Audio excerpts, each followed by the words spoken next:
Have you ever wondered how one small quiet choice could change the course of your life? Sometimes it's not the grand moments we remember, but the seat we gave away, the door we opened, the promise we didn't dare speak aloud. Tonight, I want to share with you a story that begins with a storm, but ends with something much more powerful. If stories of second chances, of broken people finding their way back to love, speak to your heart, stay with us. And if you'd like to keep walking these quiet healing roads together, I invite you to like this video and subscribe to the channel. Because sometimes the smallest stories are the ones that stay with us the longest. Daniel Reed had learned, somewhere between loss and survival, that life rarely offered second chances, so he kept his head down, stayed in his lane, and never reached for things that didn't belong to him, like seat 1A. It wasn't his, not really. Not in the way it was meant for someone who fit there, but through a discounted upgrade, some airline, glitch or mercy of a bored check-in agent, it had his name printed on a slip of paper. And tonight on a red-eye flight from Denver to Chicago, Daniel wasn't going to question a small stroke of luck. He needed it, needed the space, the quiet, the thin curtain between him and the world. The plane smelled of overused leather and reheated coffee, but the seat itself, wide, clean, untouched, was almost a throne. And Daniel, a man who hadn't been treated like royalty in years, if ever, sank into it with the cautious relief of someone who knew better than to relax fully. But then she appeared. He noticed her before she spoke. Actually, before she did anything at all. A woman, maybe in her early 30s, stood in the narrow aisle. She leaned against the overhead bin, one hand on her swollen belly, the other bracing herself as if the floor might crumble beneath her. Her coat was too thin for December, her skin pale with exhaustion, her lips pressed tight against whatever war she was fighting inside. Daniel turned away.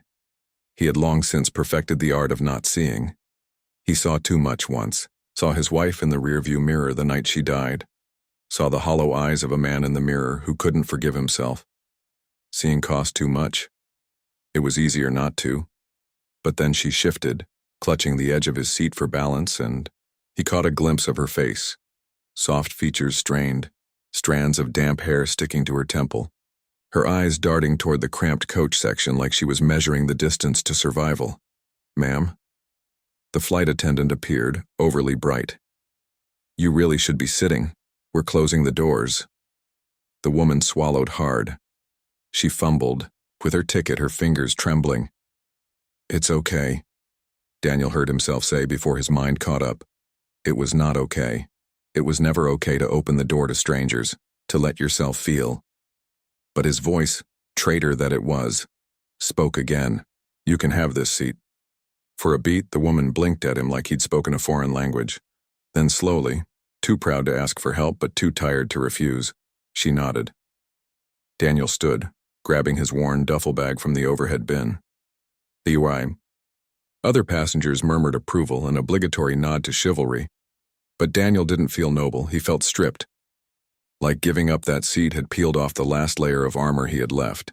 He didn't wait for her to thank him. He just made his way to the back of the plane, where the air smelled of old sweat and recycled defeat. He slumped into his new seat, row 7 middle seat of course, and tried not to think about her.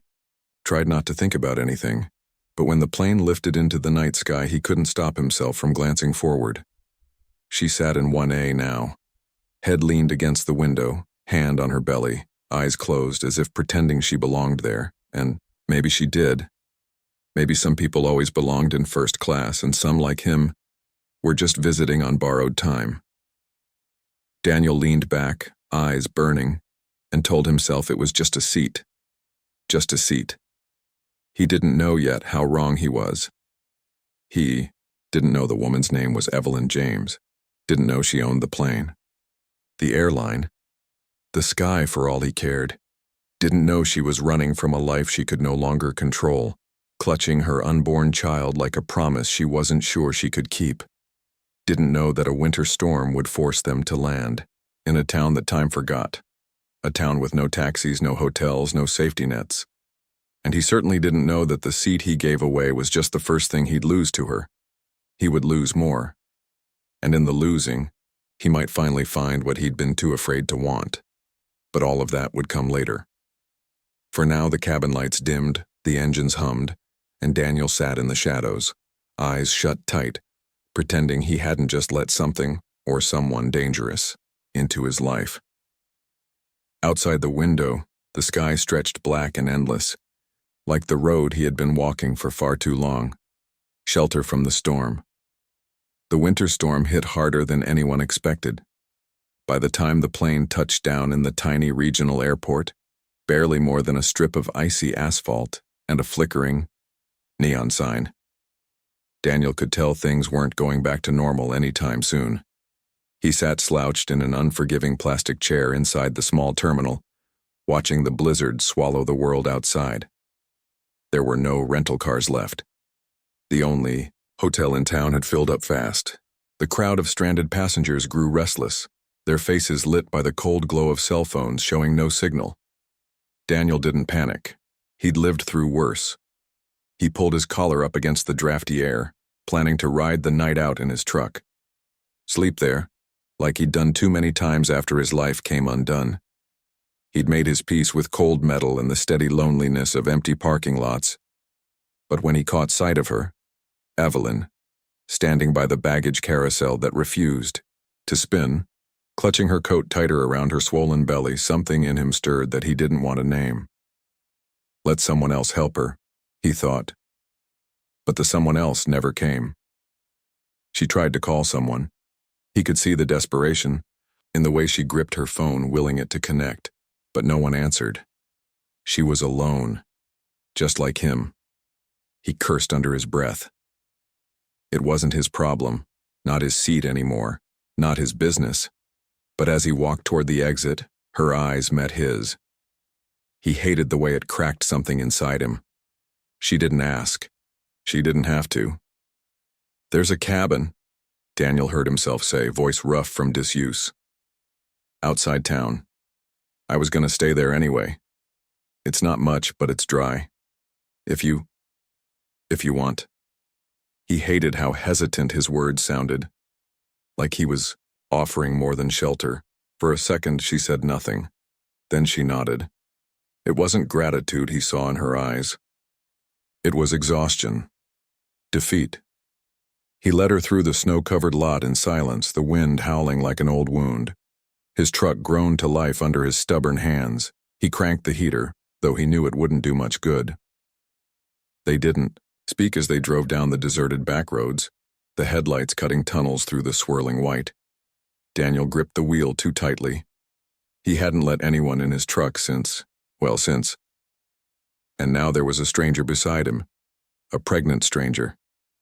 Silent, coiled, guarded like an animal expecting to be hurt. He knew the feeling too well. "You from around here?" he asked finally, needing something to fill the suffocating quiet. She shook her head. "Just passing through." Her voice was soft but worn thin, like someone who'd been saying those same words too long. Daniel nodded but said nothing. He didn't ask where she was going. People on the run rarely liked to answer that. The cabin sat at the edge of an old logging road hidden under layers of snow and years of neglect. It wasn't his, just a place he used when the city got too loud. The landlord didn't ask questions. Daniel liked it that way. When he pushed the door open, the smell of cold wood and dust greeted them. "Stay by the stove," he muttered, lighting the old iron beast in the corner. The flames crackled to life slowly, casting the room in a wavering amber glow. Evelyn stood in the doorway like she wasn't sure she was allowed to come further in. He didn't tell her to sit. He wasn't sure he wanted her to. Instead, he busied himself with the kettle, the old familiar rituals anchoring him to something steady. "You hungry?" he asked, more gruff than he intended. She hesitated, then almost reluctantly nodded. He heated a can of soup, sliding it toward her across the scarred wooden table without looking up. She ate in silence, like someone who hadn't eaten a real meal in days. When she finished, she pushed the bowl back, wrapping her arms around herself like armor. "You can take the bed upstairs," he said, already regretting the words. "I'll stay down here." "You don't have to." "I know." He met her gaze finally. For a moment, something flickered between them, not trust, not yet, just something. "I'm Daniel," he offered quietly. She blinked as if the name surprised her. "Evelyn," she replied after a beat. "But you can call me Eve." Daniel nodded once. Then he stood, retreating to the battered couch near the fire. The house settled into its old bones, creaking under the weight of the storm outside.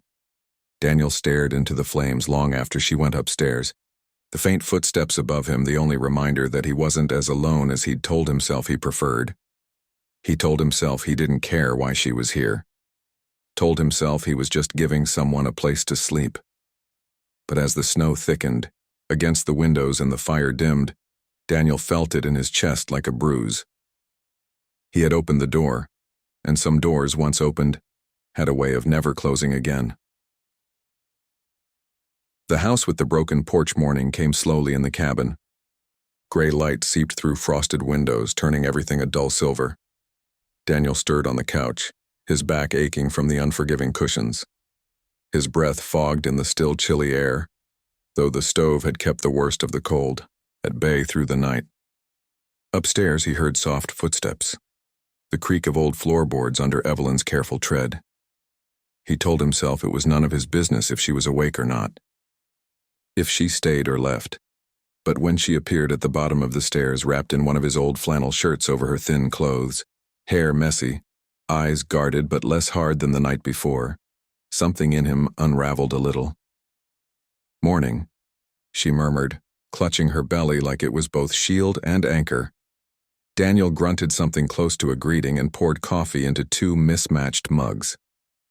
He slid one toward her, watching the way her fingers wrapped around the warmth like it was a lifeline.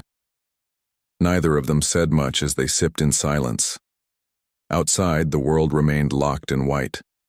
The snow piled high against the porch railings, turning the broken steps into slippery cliffs.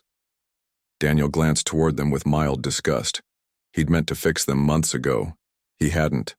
Like a lot of things in his life, they'd stayed broken because fixing them meant admitting they mattered. "You'll break your neck if you try to leave on those," he muttered, more to himself than her. Evelyn followed his gaze. Her lips tugged in something almost like a smile. Almost. "Maybe I wasn't planning to go far today." Daniel didn't know how to respond to that. She seemed to notice his discomfort, her gaze softening just a fraction.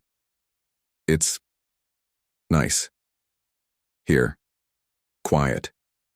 He huffed a dry laugh. "Yeah, that's what I like about it." But even as he said it, the cabin felt less like solitude and more like something hollow.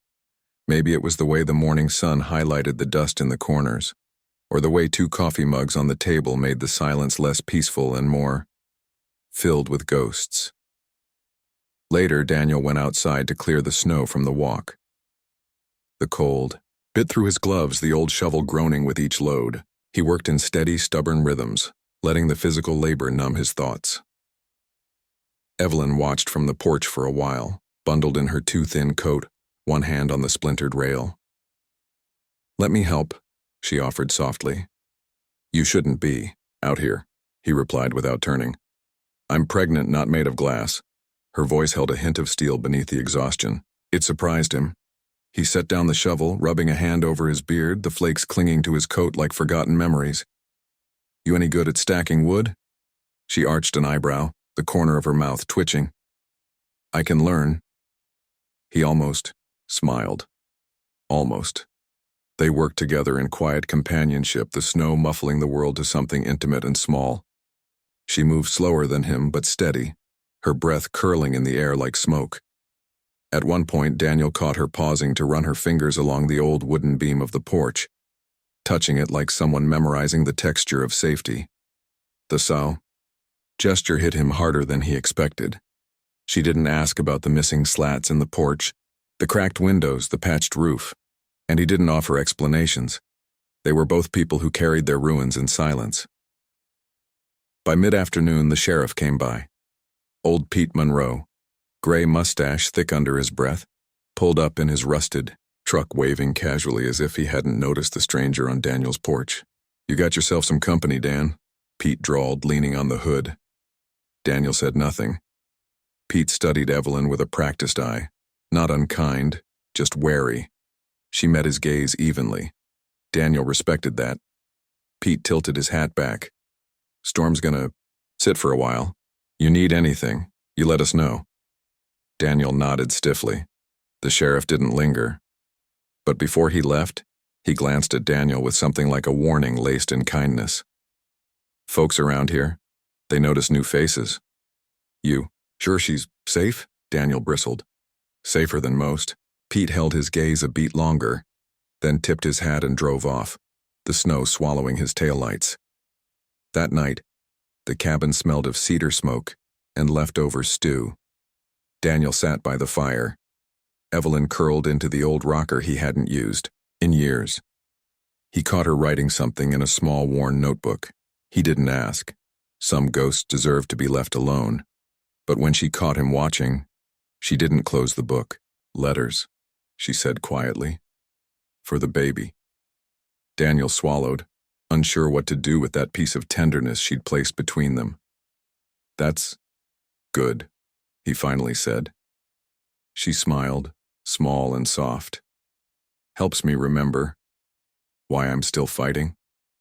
Daniel nodded, the weight of unspoken things thickening the air between them. He didn't tell her that once, long ago, he used to fix things, build furniture, craft something beautiful out of broken pieces. He hadn't touched wood since his wife died, hadn't made anything but excuses. But as he sat there, the fire flickering, Evelyn's pen scratching quietly in the dark, Daniel found himself wondering what it might feel like to fix something again. Maybe someone. But he wasn't ready for that, not yet, maybe never, and yet, somehow the house didn't feel quite as broken as it had the day before. The ghosts. They carried. The snow didn't stop. It pressed down on the world like a heavy hand, sealing them inside the cabin for days that bled into one another, marked only by the routines they carved into the silence. Daniel chopped wood. Evelyn cooked when she could. Neither of them spoke much about anything that mattered, but the quiet had a way of loosening things, of turning stillness into confession. Daniel first noticed it in the way she lingered by the window longer each morning, eyes fixed not on the road, but on the nothingness beyond it, as if looking backward instead of forward. He understood that, kinda looking, he did it too. Late one night, when the fire had dulled to embers and the wind rattled the shutters like an old memory refusing to be forgotten, she finally asked, "Your wife, what happened to her?" The question hung in the air, as fragile as the breath between them. Daniel stiffened. He should have seen it coming. He should have lied. But the cabin didn't allow for lies. Not when the walls still held the smell of burnt cedar. Not when the shadows stretched long across the old pine floors. He stared into the fire, the crackling logs the only sound between them. "Car accident," he said finally. His voice cracked on the second word, so he swallowed hard and forced it steady. "My fault." Evelyn didn't flinch, didn't pity him, she just waited. Daniel let the truth spill slow, like syrup over old wounds. "She was mad. I was madder. I let her drive off in a storm. She never came back." The words sat heavy in the room. Daniel felt them like stones in his chest. "I lost her," he said softly. "And I lost myself not long after." Evelyn said nothing. And somehow, that was worse. When he finally dared to look at her, she wasn't staring at him. She was staring into the fire, her face pale, drawn, her lips pressed tight like they were holding back something sharp. "You?" he asked. Though he wasn't sure he wanted to know. She blinked slowly. "My husband," she whispered. I thought he was the love of my life. Turns out he was just the man who knew how to own everything, including me." Daniel didn't interrupt. She hugged her arms tighter around her belly. "He took everything. My name, my friends, my choices." She let out a brittle laugh that held no humor. I left when I realized the only thing he couldn't own was this. Her hand drifted over her swollen belly. Daniel swallowed. You running from him? He asked. Though the answer sat between them already, she nodded. And the rest of them too. The men with cameras, the men with pens and contracts. All the vultures waiting to see the story of the billionaire widow falling apart. It hit him like a slow punch to the gut. Billionaire? She smiled, tired and bitter. I told you. I owned the seat, Daniel. Hell, I owned the plane. He stared at her, the pieces clicking into place in his stubborn head. You're Evelyn James. The name drifted between them like a ghost. Everyone knew the headlines. Widowed tech heiress, pregnant scandal, missing. And now, in his cabin. Guess you should have Googled me, she said dryly, pulling her knees to her chest. Daniel rubbed his face, exhaling hard. He should have felt betrayed. He didn't. He just felt tired. Why here? He asked. She shrugged. I didn't plan it, just ran as far as the storm would let me. Daniel sat back, staring at the flames, at the woman who suddenly wasn't just a stranger with a tired face. She was someone the world wanted to break, and here she was, sitting in his chair, eating his soup, breathing the same air he'd tried so hard to keep empty. You're safe here, he said quietly. She smiled, sad and small. No one's safe, Daniel. Not really. He couldn't argue with that. That night, as she climbed the stairs and he settled onto the couch, Daniel realized something had shifted between them. The lies were out now, the ghosts named. It didn't make them less heavy, but maybe it made them less lonely. Upstairs, he heard the creak of the floorboards as she settled into bed. He stared at the ceiling long after, listening to the wind, the weight of the world pressing hard on the roof. But somehow, for the first time in a long time, the weight inside his chest felt just a little lighter, like maybe he didn't have to carry it alone anymore. Not if he didn't want to, but wanting. That was the part that scared him most. The days that almost felt like home. They fell into a rhythm. It wasn't much, but it was something. Mornings started with coffee and the quiet shuffle of Evelyn moving carefully around the kitchen, her belly brushing the counters as she prepared simple breakfasts, toast, scrambled eggs, the kind of meals that tasted more like comfort than necessity. Daniel let her. He told himself it was because she needed to feel useful. But deep down, he knew it was him who needed to remember what it felt like to sit at a table with someone who wasn't a memory. The days passed, in small rituals, stacking wood, shoveling the walk, fixing the broken steps on the porch Daniel had ignored for months.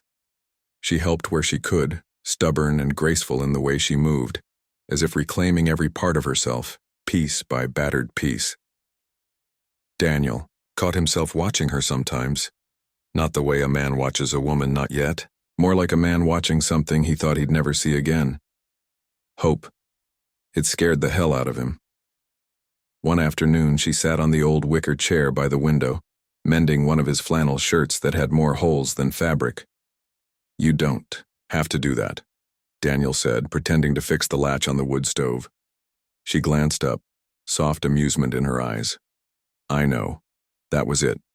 No explanations, no expectations, just being. And somehow that was harder to face than the storm, still swirling outside. On the fifth day, when the sky finally opened into something resembling blue, Evelyn surprised him. Let's plant something, she said, standing on the cleared porch, her coat too big on her, hair tangled in the cold wind. Daniel blinked at her. Plant? She smiled, and this time it reached her tired eyes. A tree. Something to say. We were here. He almost told her it was foolish, but the words stuck in his throat, because he remembered suddenly and painfully the sapling he and his wife once planted in their backyard. It never grew. Neither did they. But still, a tree. He found an old shovel in the shed. Together, they dug into the half-frozen earth behind the cabin. It wasn't perfect soil. It wasn't the right time. but they planted it anyway. A tiny sapling, fragile and stubborn. "Promise tree, Evelyn," said softly, brushing dirt from her gloves. "It's what my grandmother used to call it. You plant it not because you're sure it'll grow, but because you promised to try." Daniel stared at the slender stick, its bare branches reaching for a sky that didn't care. He said nothing, but inside, something shifted, cracked. That night, they ate stew by candlelight, the power flickering under the weight of the ice. Evelyn sat on the couch, her notebook open on her lap. Daniel finally asked, "You write to her every night?" She nodded, her hand resting protectively over her belly. "It helps." He leaned back in his chair, letting the crackle of the fire fill the space between them. "Ever think she'll read them?" Evelyn smiled, wistful. "I hope she does. I hope she knows. I tried." Daniel swallowed hard. His wife used to write letters, too, to their daughter who never came. Letters that still sat unopened in a drawer somewhere back in the house he lost. He wondered if Evelyn knew how brave she was, or maybe how foolish. But either way, he admired it. Before bed, he paused at the foot of the stairs. "Evelyn," he said, the name foreign but oddly soft on his tongue. She turned, her face lit only by the dying fire. "This doesn't change anything," he murmured. She tilted her head, brow furrowed. "When the snow melts, you'll leave." It wasn't a question. She nodded slowly. "Yes, I will." And he hated how much relief mingled with disappointment in his chest. "Good," he lied. "Good," she echoed. But neither of them moved. Neither of them turned away, and Daniel knew, even as he climbed the stairs to his room that night, that something dangerous had already begun. A home. Not a real one. Not the kind that lasted, just a borrowed roof, a borrowed season, a borrowed heartbeat. But it was enough to make him afraid again. Afraid of what he might lose. Afraid of what he might already be losing. He lay awake long into the night, listening to her soft breathing from the couch below, the wind rattling the windows, the baby inside her shifting like a promise he didn't dare believe. These were the days that almost felt like home, and that, more than anything, terrified him. Shadows, from the sky. The peace ended the way all fragile things do. Quietly at first, then all at once. It started with the truck. Daniel heard it before he saw it, an unfamiliar growl on the long, empty road leading to the cabin. The kind of engine that didn't belong out here. The kind that brought men who didn't ask permission. He stepped onto the porch, breath fogging in the cold, shovel still in hand. Evelyn appeared beside him, drawn by the sound, her face draining, of what little color winter had left her. "They found me," she whispered. He didn't ask how she knew. Some people spent their whole lives running. They always knew when the chase caught up. The black SUV parked at the edge of the drive, its tinted windows swallowing the morning light. A man stepped out. Slick suit. Slicker smile.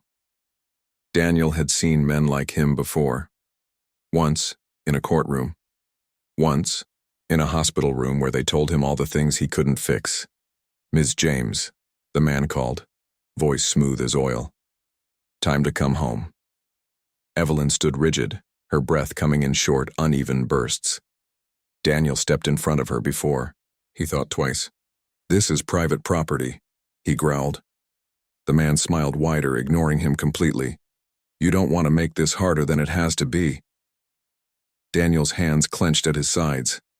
He wasn't sure if he wanted to punch the man or himself for letting her stay this long, for pretending they were safe behind the flimsy walls of his broken-down life. Inside the cabin, the baby kicked against Evelyn's ribs like it, too, knew the danger. Daniel's chest tightened. "Leave," he said, his voice lower, harder. But the man didn't leave. He gestured toward the woods where more men appeared, their dark silhouettes moving like shadows through the snow. Daniel counted 3, maybe 4.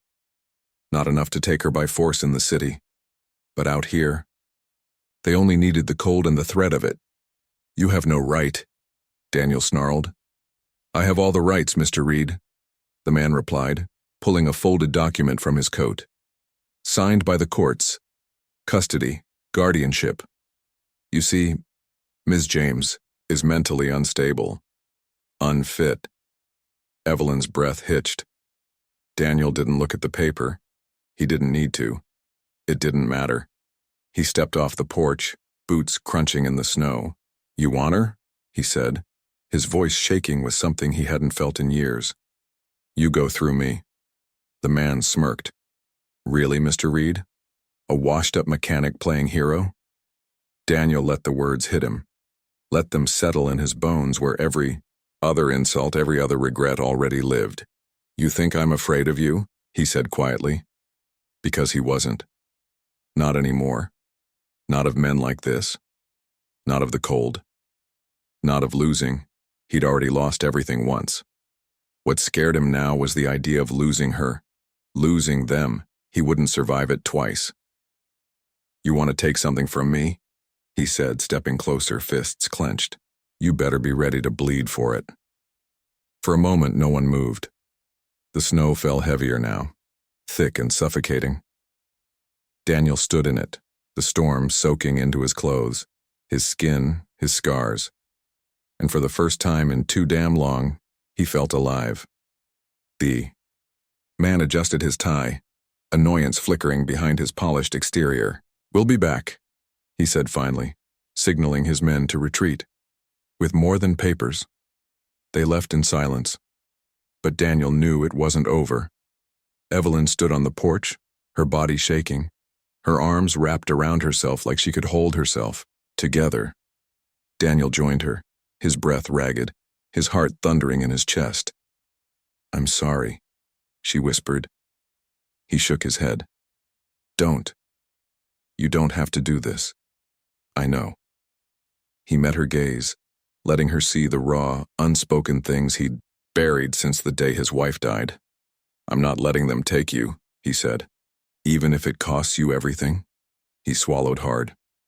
"If I have to pay that price again, I will." Her lips trembled. She didn't cry. She just reached for his hand, gripping it tight enough to bruise. And for the first time since she walked into his life, Daniel held on without letting go. The storm raged around them, but inside something fierce and fragile pulsed to life. He was all in now. No more running, no more hiding, no more pretending. He had made his choice, and even if the world burned down around them, he wouldn't let them fall. The choice that broke him. They came back at night. Daniel heard them long before he saw them, the crunch of boots on ice, the hush of voices too practiced to belong to anyone from this town. He stood by, the wood stove, the flicker of firelight painting shadows across the room. Evelyn sat at the table, her hands wrapped around a chipped mug that had long since gone cold. She didn't look up when he turned to her. "They're here," he said quietly.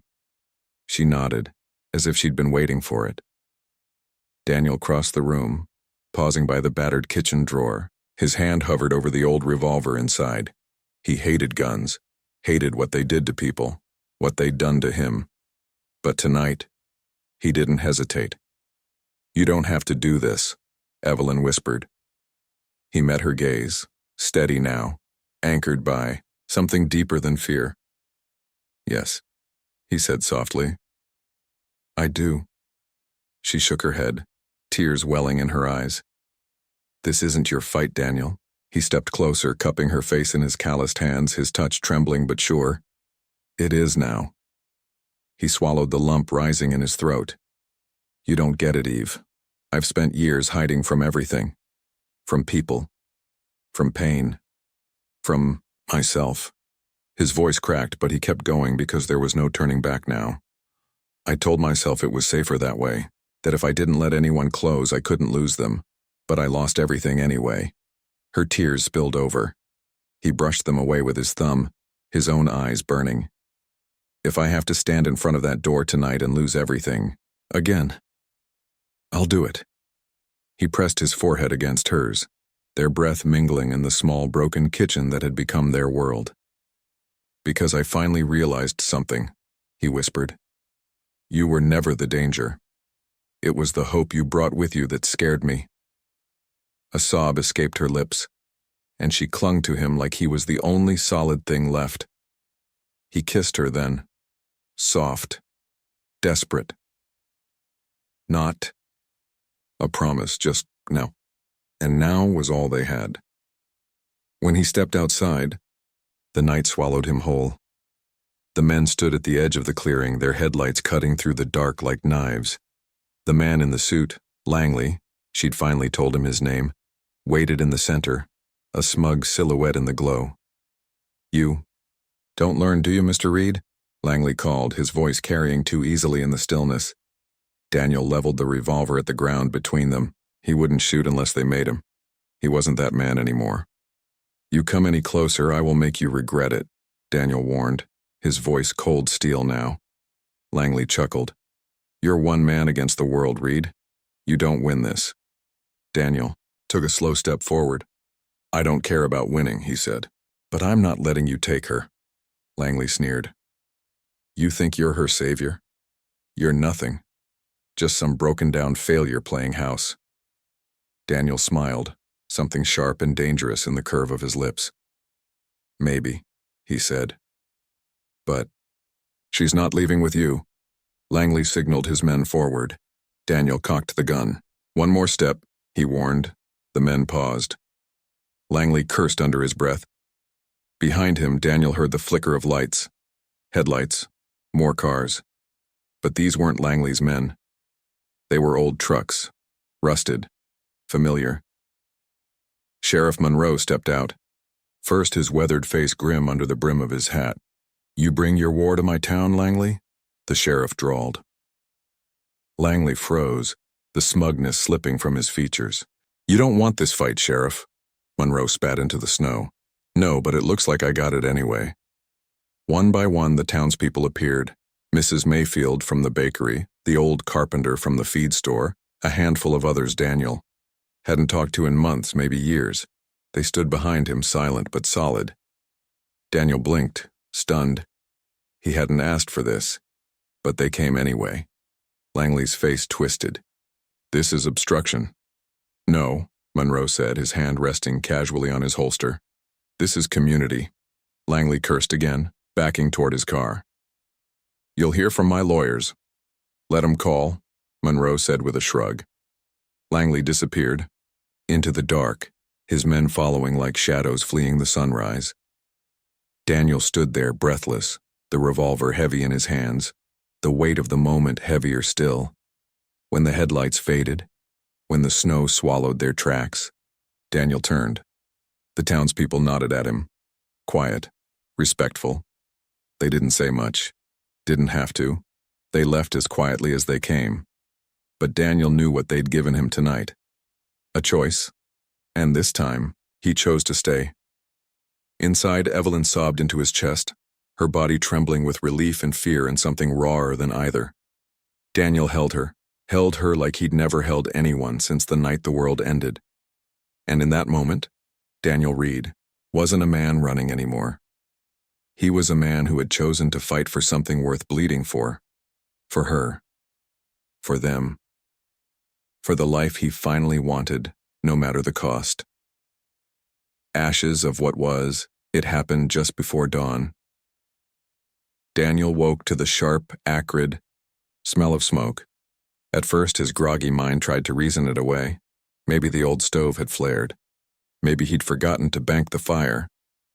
But then Evelyn's scream cut through the night, slicing him wide open. He bolted from the couch, lungs seizing as the smoke wrapped around him like an old enemy. The fire had started outside. He could see the orange glow seeping through the cracks in the old pine walls. The porch, the shed, the woodpile, all burning. They hadn't come back with papers this time. They'd come back with matches.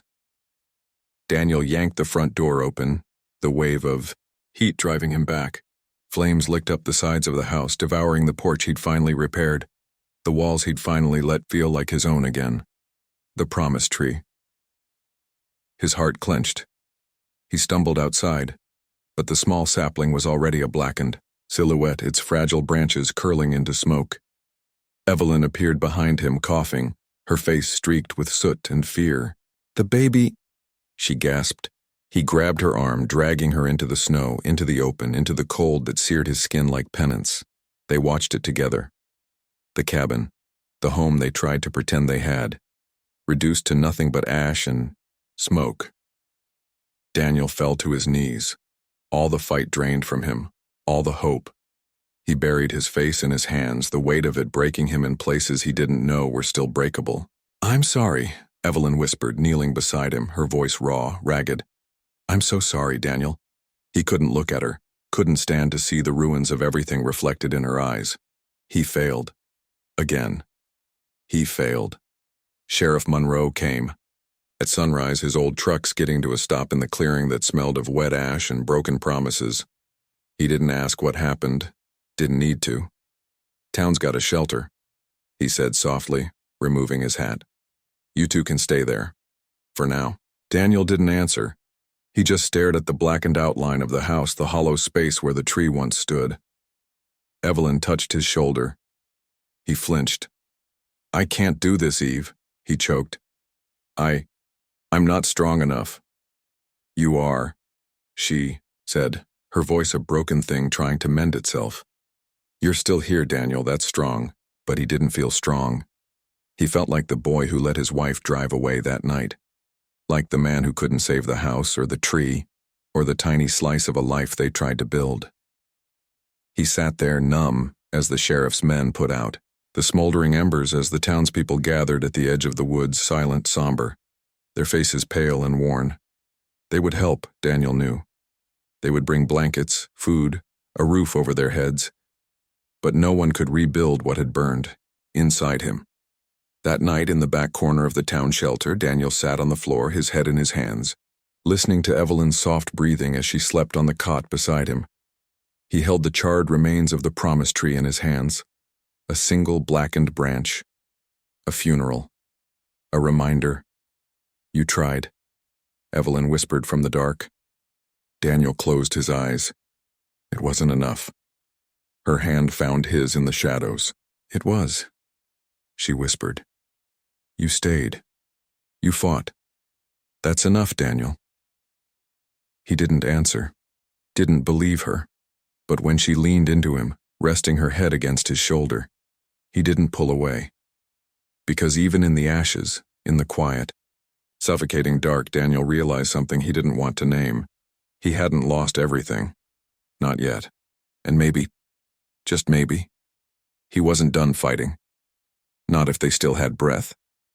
Not if they still had each other. Even if it hurt. Especially if it hurt. The town that wouldn't let them fall. The town showed up at sunrise. Daniel wasn't sure who. Told them, maybe Monroe, maybe the wind. But they came, not with pity, with hammers, with planks of old wood salvaged from barns and sheds, with quiet nods that said more than words. Daniel stood on the edge of the clearing, boots sunk deep in the ashen snow, watching them as if through a fog. He wasn't ready. He didn't want their charity. He didn't want to believe that after everything, they still cared. He didn't want to believe he deserved it. But they came, anyway. Mrs. Mayfield handed Evelyn a crate of canned soup and fresh bread, patting her arm like she'd always been family. The old carpenter, Joe McKenna, handed Daniel a hammer, his weathered face lined with something like understanding. "Start with the frame," Joe said simply. Daniel looked at the empty space where the cabin used to stand. "I can't," he whispered. Joe placed the hammer in his hand anyway. "You can." Daniel stood there a long time, gripping the weight of it. He used to know how to build things. Used to know what it felt like to make something with his hands that lasted longer than the mistakes he carried. He looked at Evelyn, at the way she stood among the townspeople like she belonged there, like she wasn't the billionaire running from the world, but just a woman, pregnant and brave, and still standing. She caught his gaze. And in that look, Daniel saw what she was asking of him, not to save her, but to save himself. Slowly, he stepped into the clearing, lifted the hammer, and began. The first nail split the air like a heartbeat, then another, and another. The townspeople worked beside him, quiet, steady, like they'd always been waiting for him to let them in. He didn't thank them, didn't have the words yet. But when the walls started to rise, when the frame of the new house creaked against the winter sky, Daniel felt something shift inside him. It wasn't the house they were rebuilding, it was him. By dusk, the skeleton of a new home stood where the old one had turned to ash. Rough, uneven, but standing.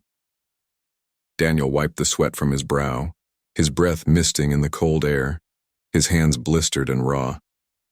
But he felt more alive than he had in years. Monroe handed him a worn, hand-carved sign. "Welcome home," it read in shaky letters. Daniel swallowed hard. "Didn't ask for this," he muttered.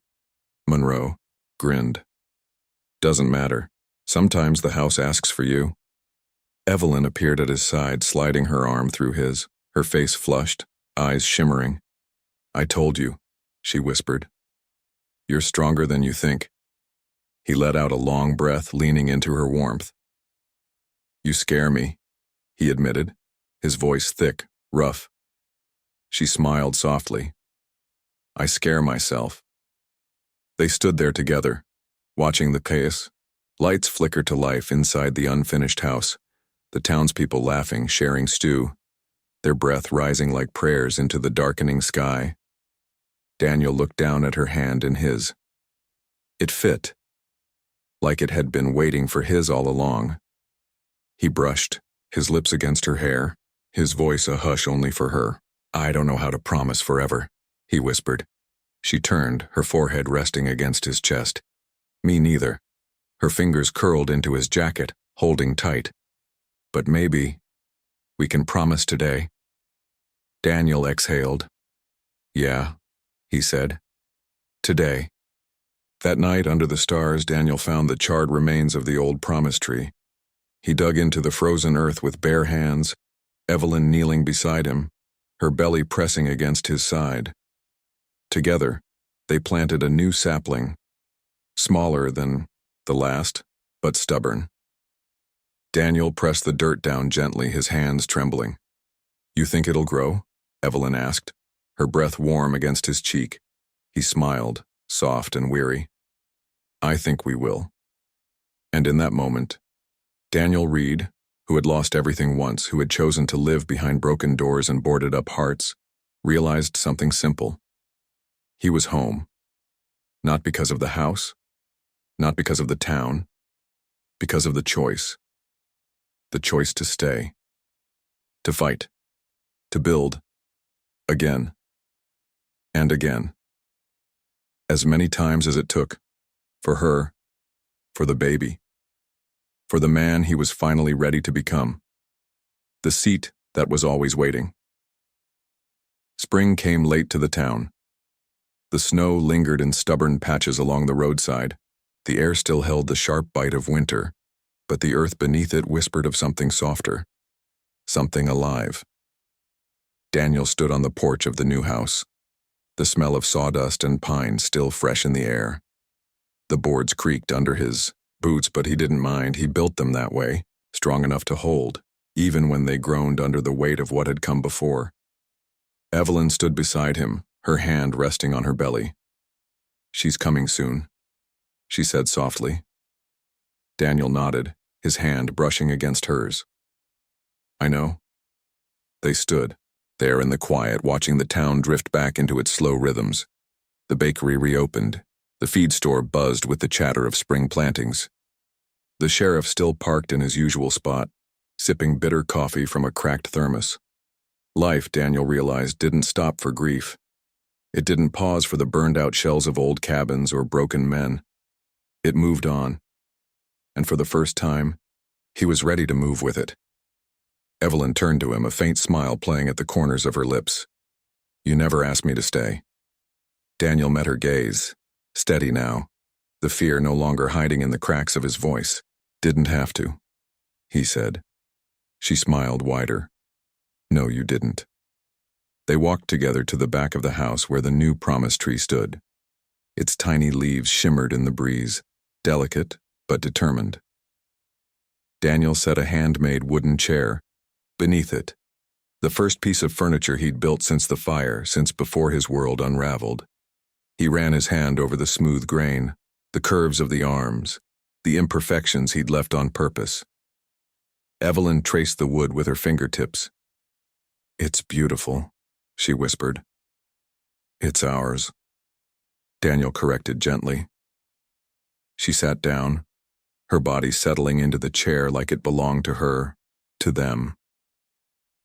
Daniel knelt in the dirt beside her, resting his head against her knee, closing his eyes.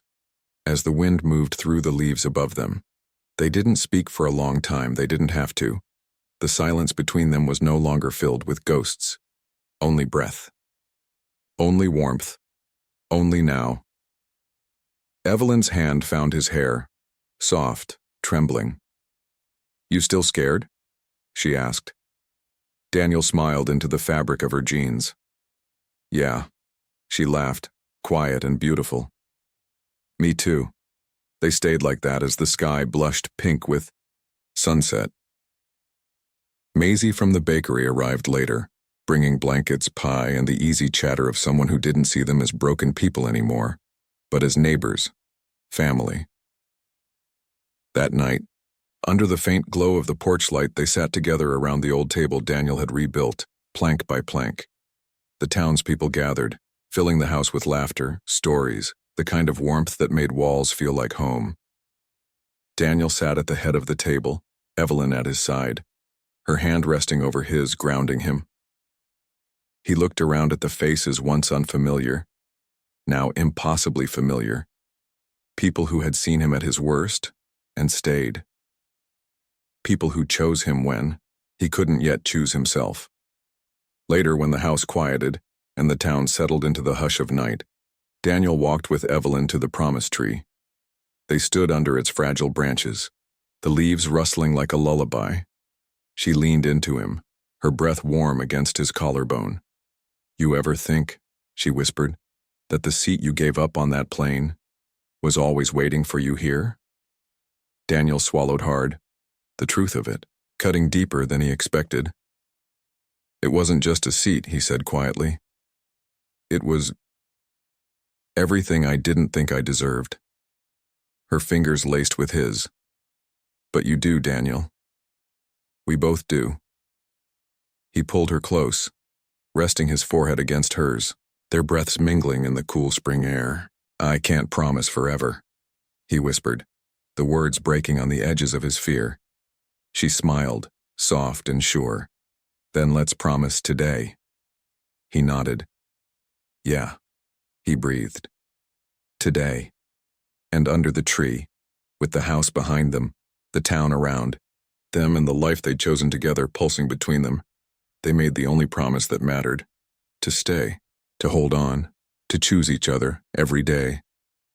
For as long as the tree grew, for as long as they had breath. And when Daniel looked at her, really looked, he no longer saw a stranger from the sky, or a woman running from her past. He saw his family, his home, and he knew. He'd been sitting in that empty seat his whole life, waiting for someone to show him it was okay to want more.